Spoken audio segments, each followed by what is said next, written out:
A flat earther engaged in conversation with me about the stars recently, and they ended up having to share their evidence with me. What was their evidence?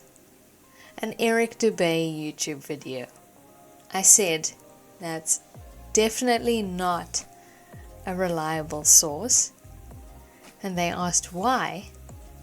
And well, let's explore this.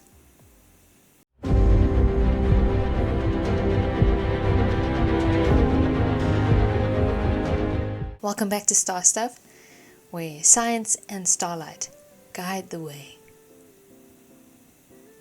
Today we're going to do something a little different. Not just show why the stars prove the Earth is a globe, but also have a look at a popular flat Earth video, Eric Dubay's How the Southern Stars Work, and how it completely falls apart under real-world observation.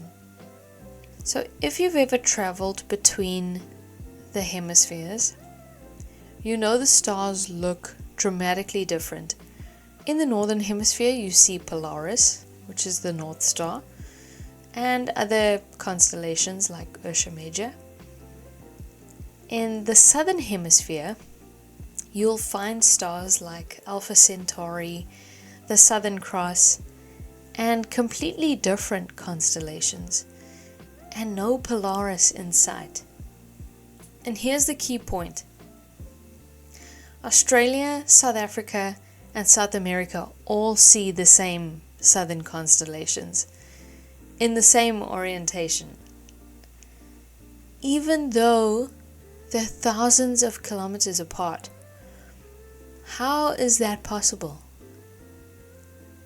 Only on a globe.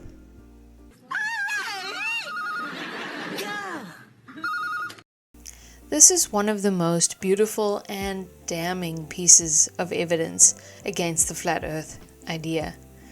In the Northern Hemisphere, star trails rotate anti-clockwise around Polaris.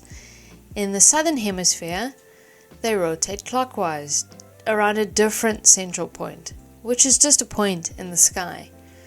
There isn't a specific star to act as a central point. This opposite rotation only makes sense on a spinning sphere, with observers on opposite sides facing different parts of the sky. Here's a great video I found on where to view the celestial South Pole, which helps travelers find south when you're in the Southern Hemisphere. When I was doing time-lapse photography of Mars when it was rising over the Brisbane city, somebody pointed out to me that the Southern Cross was also in the sky, so I took a picture of that. And they explained to me that you can actually work out the direction of south using the Southern Cross. And so I thought I'd share this with you. So if you can imagine, the Southern Cross has got the 5 stars cluster, and then there's a little bit to the bottom or to one side, there are these 2 pointer stars.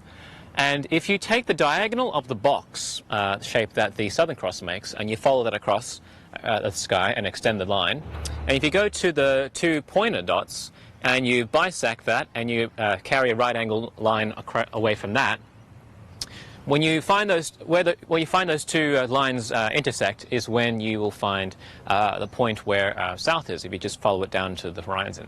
And supposedly the Southern Cross will actually maintain its position pointing around the South Pole, so from there you can work out your south relatively easily. Now let's talk about a video that tries really hard to deny all of this. Eric Dubay's How the Southern Stars Work on a Flat Earth. He claims that southern stars circle around the edge of the flat Earth in a sort of mirrored version of Polaris.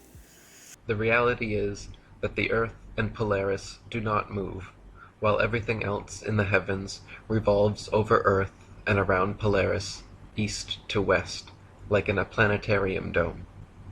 Our Earth planetarium, however, is so vast that perspective won't allow any observer to see all the stars simultaneously from any one vantage point.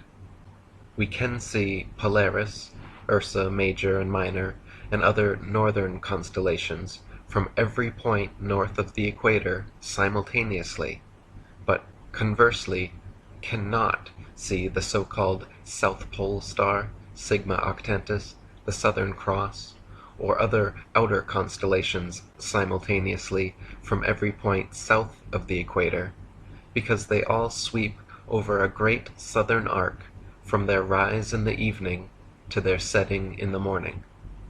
Facing north, the stars turn counterclockwise from right to left. Facing south, they turn clockwise from left to right. Facing east, they rise in front and set behind, while facing west, they rise behind and set in front. So their apparent motion, angle, and inclination changes depending where you are on Earth and what direction you are facing. But their actual movement is always east to west. I don't know what the that was. Here's the problem.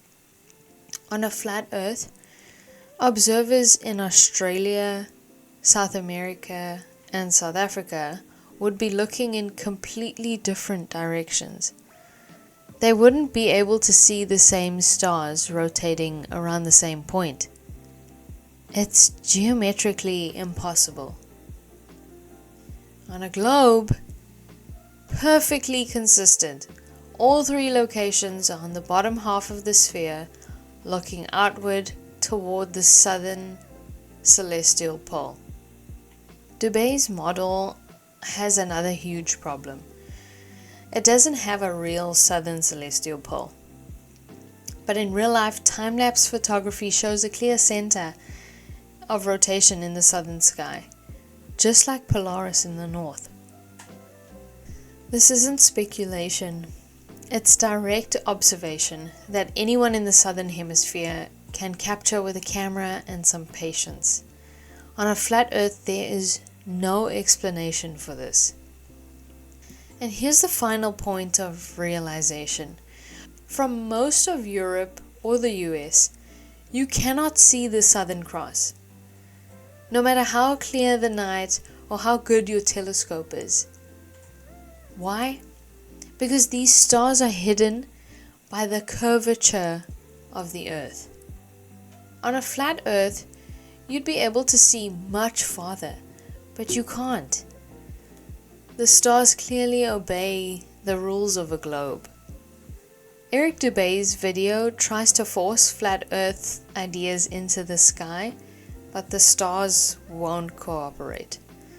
Everything we see, from rotating star trails to visible constellations, fits perfectly on a globe Earth. The next time someone questions the shape of our planet, tell them to look up. The stars don't just inspire us, they prove we live on an incredible sphere. If you enjoyed this video, give it a thumbs up, and please subscribe to Star Stuff, and share it with anyone who loves science, or maybe someone who needs a reminder that the Earth isn't flat.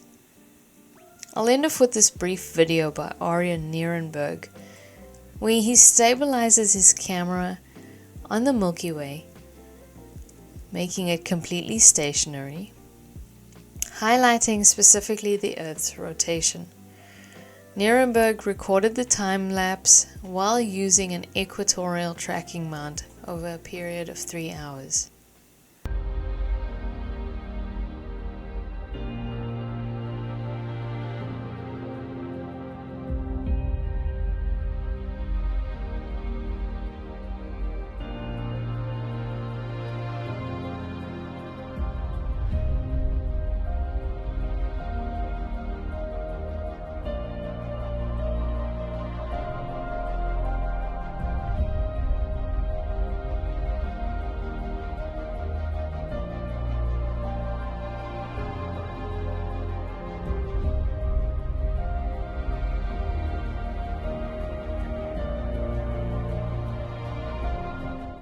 Cool beans.